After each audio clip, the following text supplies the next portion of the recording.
Number 80.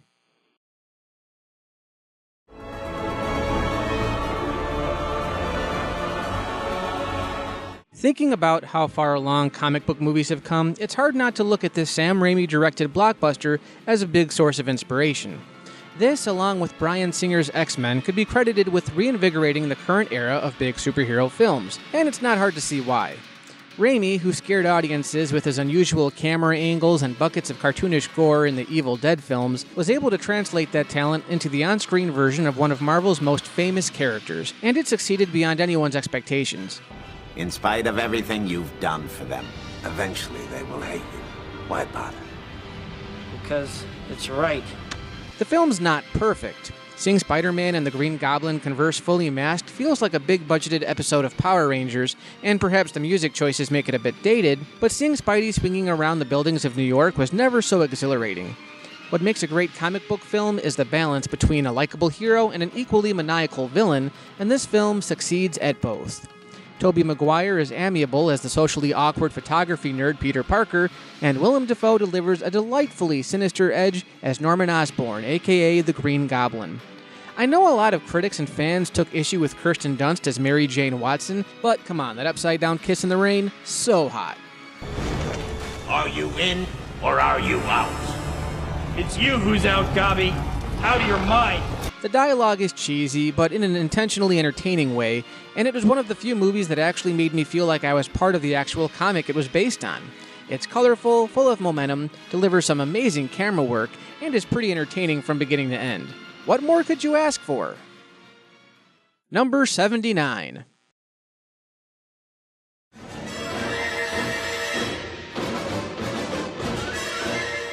And speaking of Sam Raimi, we have the best film in the Evil Dead trilogy. I know, most of you would probably have to give that honor to Evil Dead 2, but let me explain. I actually saw this in theaters in 1992 when I was just 9 years old.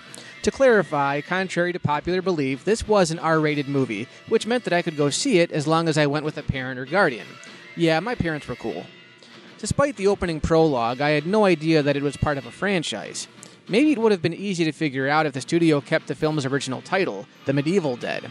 Remember, this was before the internet, and these kinds of low-budget horror films were kind of hard to find at the local video store. But to put it in perspective, this was the first Evil Dead film I watched. At the time, Nightmare on Elm Street and Friday the 13th had set a very clear precedence for what a horror film should be, in my mind. Army of Darkness was the first time I remember laughing in the middle of a horror film. I never even saw these assholes before. In fact, there is barely any horror at all. It was more like a goofy medieval fantasy film with stop-motion skeletons and good old-fashioned sword fights in the Dark Ages. Bruce Campbell's character was such a likable asshole, and I wasn't used to seeing such an unusual combination in a main character. This is my boomstick. Yeah, there are some really dumb moments, like when Ash has to choose between the 3 different versions of the Necronomicon, and sometimes it's hard to root for the guy when he makes such dim-witted decisions. Klaatu, Veranda. Really? You couldn't remember 3 simple words? Get a pen and a notepad.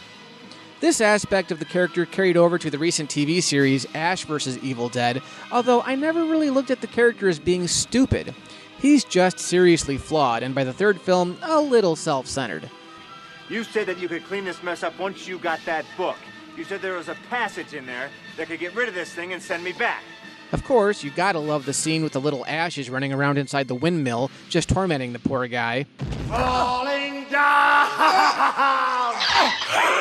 My fair lady, ha! There's no real threat here, it's all just played for laughs, but for such a goofy movie, it's quite the spectacle. Now back to it being my favorite of the Evil Dead films. If you're looking for a genuine horror film, then I totally get why Evil Dead 2 would be your go-to film of choice. It does some really innovative things, but come on. The first 2 films take place in the cabin, and I've always been a sucker for medieval set pieces in movies. They're all good, but at the end of the day, Army of Darkness is my comfort food. Number 78.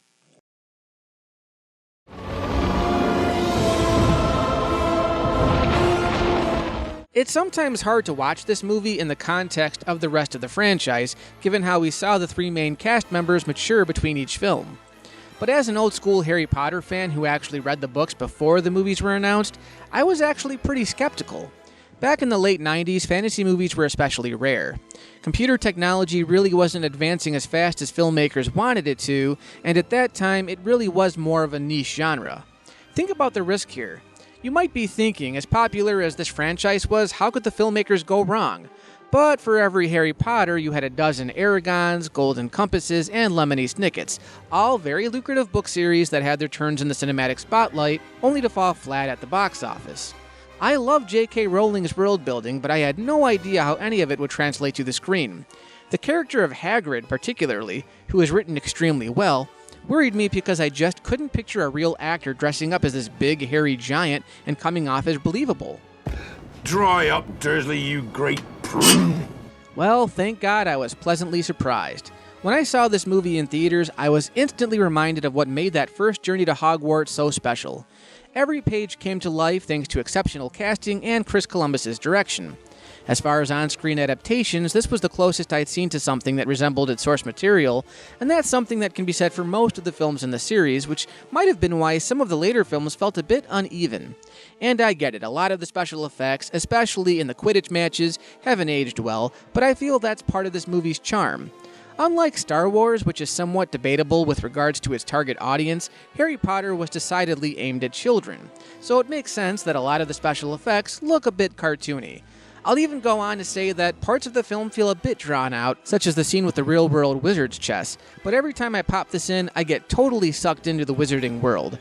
It's got just the right balance of magic, wonder, and fun, and with most fantasy films, that's not an easy concoction to make. Number 77.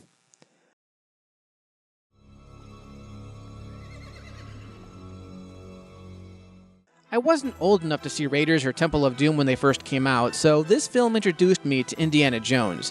What can I say? It's a really fun adventure film that teams up one of Hollywood's most iconic characters with one of Hollywood's most celebrated actors. Indiana Jones meets James Bond. It's public knowledge that Spielberg made a lot of films dealing with single-parent families, usually ones with a missing father figure, so teaming up Indy with his estranged father seemed like a winning scenario.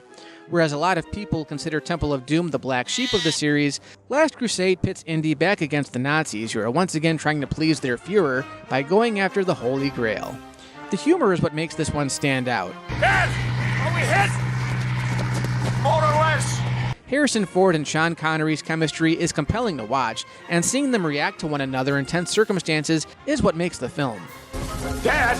Oh, Dad! Oh, Dad! What? Denholm Elliott and John Rhys Davies return as Marcus Brody and Sala to lend their support, and the action set pieces, as always, never fail to impress.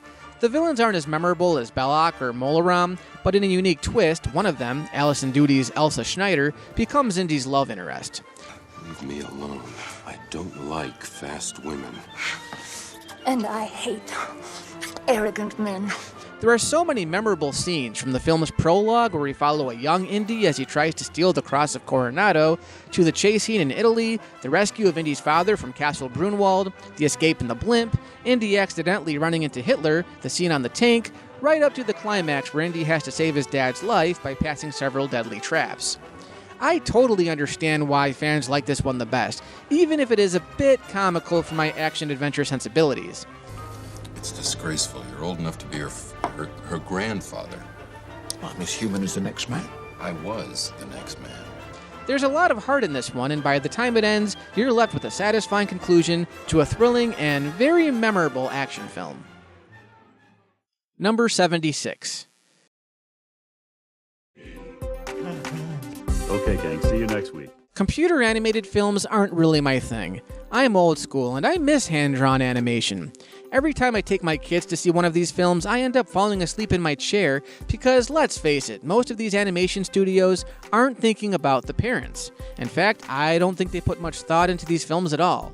The two exceptions have always been Disney and Pixar, and while neither company has a flawless track record, they do tend to know how to pull in both demographics, and this is one film that succeeds in doing that. Not just in the humor, but in the storytelling. You think a lot of kids are going to know what the hell Tapper is? As a film that's set within the realm of video games, I was automatically feeding into the marketing of this movie when it came out, and it goes without saying I definitely think the first half of the movie, with all of its fun cameos, is its strong suit. The scene of Ralph leaving Badanon through the Pac-Man screen always tugs at a few heartstrings because it perfectly captures that aforementioned feeling of nostalgia I have for the classics. But even when it peels away the layers of nostalgia, what you're left with are some pretty memorable characters and an intriguing storyline about a rogue video game character who's tampering with the internal workings of a video game to control his subjects. The world building here isn't too involved, but it does set up a few important rules, such as the fact that dying outside of your game means permanent death. A fascinating concept, but how would that work? If you die outside of your game, does your game simply not work anymore? The other thing I wondered about, and maybe we'll get the answer in this month's sequel, is since there are varying copies of these games around the world, are there varying copies of these characters? Is there a possibility of Ralph running into multiple copies of himself? Sounds like a potential unexplored plot thread if you ask me. Again, when talking about the heart of the story, you've got to give it up for Ralph's blossoming relationship with the bratty Vanellope von Schweetz, who make an adorable on-screen couple. I love it, I love it, I love it, I love it! Look, it's got a real engine, and look at these wheels! Oh, I love it! And usually, the good guys in these films are the more interesting characters, but I have to say, the goody two-shoed nature of Fix-It Felix Jr. You are one dynamite gal. Didn't really work for me. I'm not a fan of the romantic arc between Felix and Sergeant Calhoun, which to me is the weakest aspect of the film, but even looking past that, Wreck-It Ralph is a special kind of experience that proves that you can do a video game-based movie and not rely completely on nostalgia. I'll be the first to admit the story isn't the most original, but the presentation is what makes it work, and I'd gladly rewatch this any day.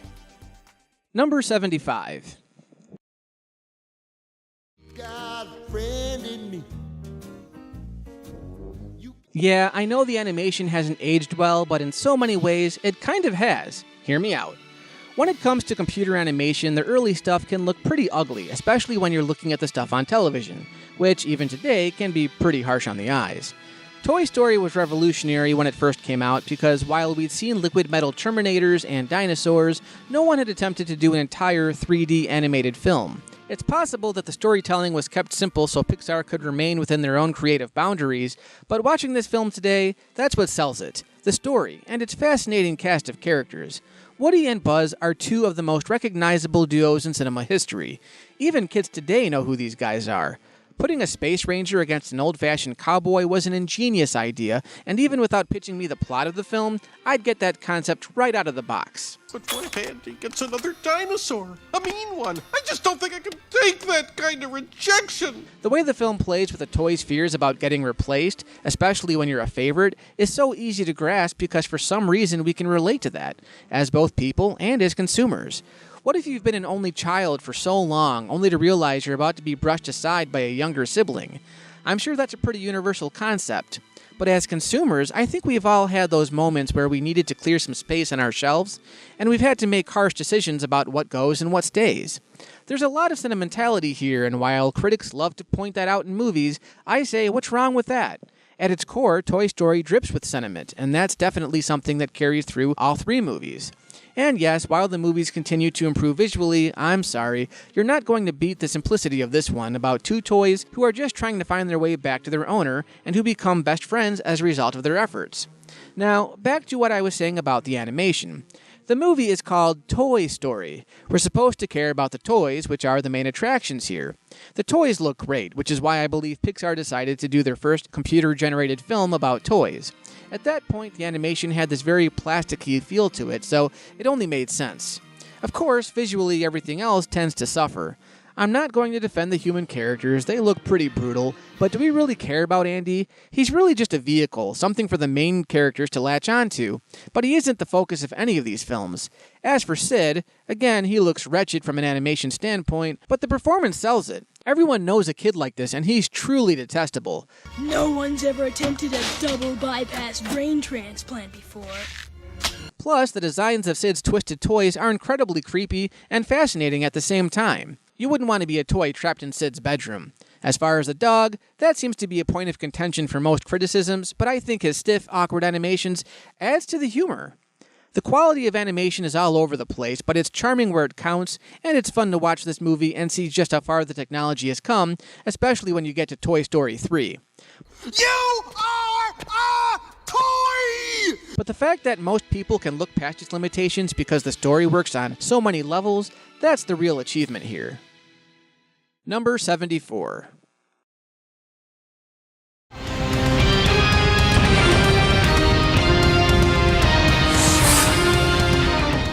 Yeah, up until recently I knew it as Street Fighter II, the animated movie. But in its native country of release, screw that. It's just Street Fighter II movie. Yeah, how do you like that? In your face, bitch! Sorry. When it comes to video game and movie adaptations, let's face it, usually not good.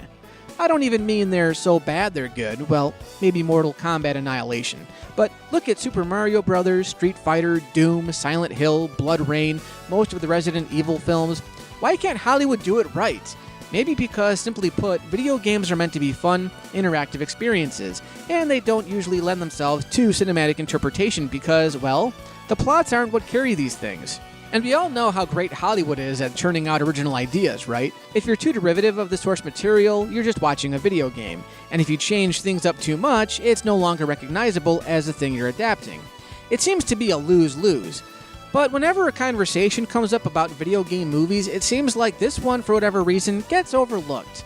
I've already done a review of this film, but basically, because it's animated, it captures the feel of the video game. I think the only thing missing is some of that iconic music, but the music in this film is so good already, whether you're talking about the Japanese or the American soundtracks, that it's really just a minor nitpick. Most of the characters are here in some capacity, but its main focus is on Ken and Ryu, and their quest to find each other so they can prove once and for all who's the better warrior. Don't you realize the potential of becoming an even better fighter than Ryu? Huh? Ryu? Just how do you know about him? M. Bison makes for a real menacing presence here, and the fight sequences are a pleasure to watch. They're not drawn out, for one thing, and they're there because as fans of the franchise, we expect some fights, damn it, and we get them. Despite the insane roster of characters, the story is actually pretty tight, with Bison running a special ops company to take over the world, and joint military forces coming together to try and take him down. Bam, simple. And at the end of the day, it's a faithful representation of a very popular video game. Learn something, Hollywood, for God's sakes. Here's an example of how it's done right. Seriously, it's one of the most enjoyable experiences I've ever had watching an animated film. Number 73.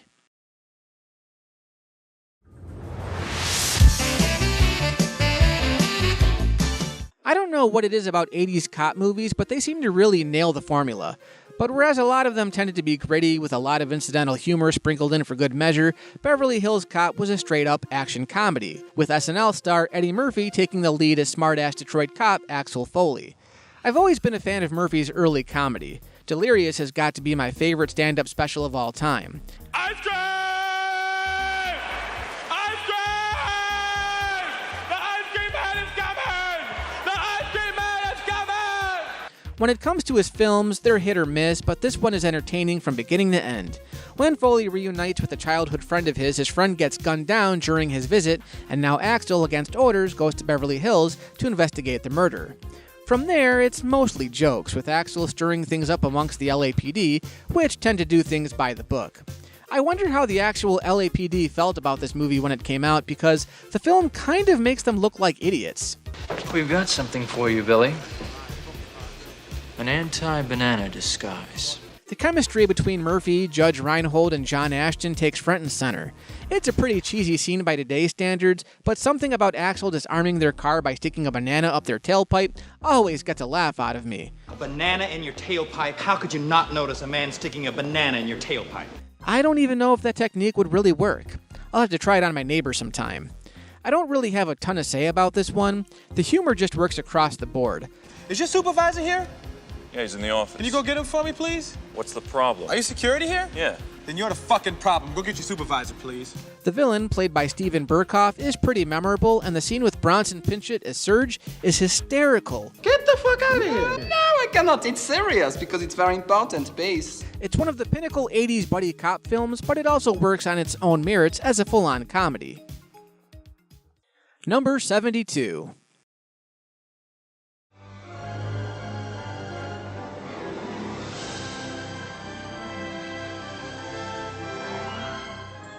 Yeah, with 2 other Star Trek films already mentioned, you knew this was going to have to make an appearance sooner or later. What many consider the best Trek film, it's really hard to argue. The interesting thing is, if you were interested in where to start with this series, you could just skip the motion picture and start with this. It's a continuation of the classic Star Trek episode Space Seed, but even there, the film does such a good job of getting you up to speed that it's not really required. While Kirk deals with the reality of getting old and tries settling into his new role of Admiral, the maniacal Khan plots his revenge. The rest of the film is just a fun game of cat and mouse, with both sides constantly outsmarting the other. The idea of the Genesis Project is fascinating, and the idea of what could happen if it fell into the wrong hands, it's the Cold War in outer space. Unlike the first film, which really focused on big special effects, this one first and foremost is a character-heavy film. It's filled with emotion and spectacle, and watching Khan and Kirk interact with one another, even if they don't actually share any real screen time together, makes for a gripping narrative. Of course, it's hard to bring up this film without talking about its ending, which unfortunately was kind of made moot when the third film came along, but at that time, killing off one of the most popular characters was a ballsy move that had Trek fans rushing to fill the theaters. It was a clever marketing campaign because they waited until the very last minute of the film to do it, keeping everyone guessing as to whether or not they would really go through with it. And the filmmakers even did a bit of trolling by mocking Spock's death at the beginning of the film. I assume you're loitering around here to learn what efficiency rating I plan to give your cadets. I am understandably curious. It's a thrilling roller coaster ride and one of the best entries in the series by far. You can't go wrong with this one. Number 71.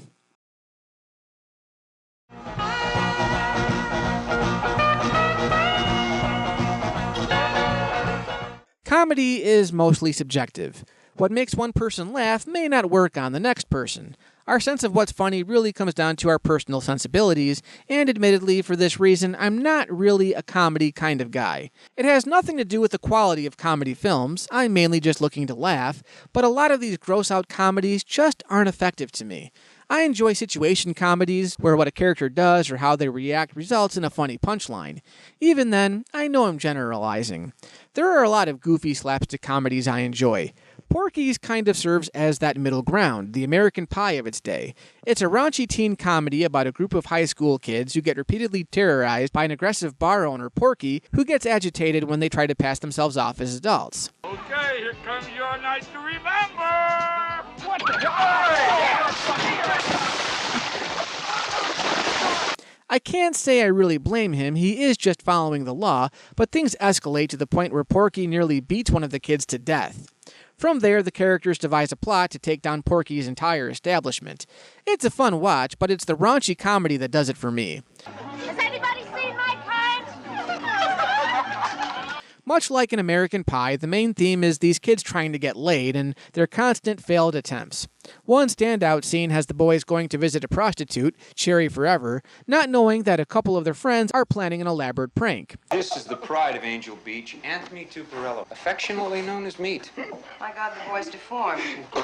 As they're about to score, a black man crashes through the door and attempts to murder everyone, making the boys scamper out into the wilderness butt naked. Yeah, it's that kind of juvenile humor, and I love it. There are some delightful sight gags, too, like when Tommy Turner runs into his nemesis, Miss Ballbricker, with an oversized condom. Kim Cattrall plays a horny gym teacher and becomes the focus of the famous Lassie sequence. And the locker room scene, let's just leave it at that. The film also deals with racism when one of the main characters, Tim Cavanaugh, picks on a new kid because he's Jewish. He's a smug. What? A smug. That's Jewish for brick, right?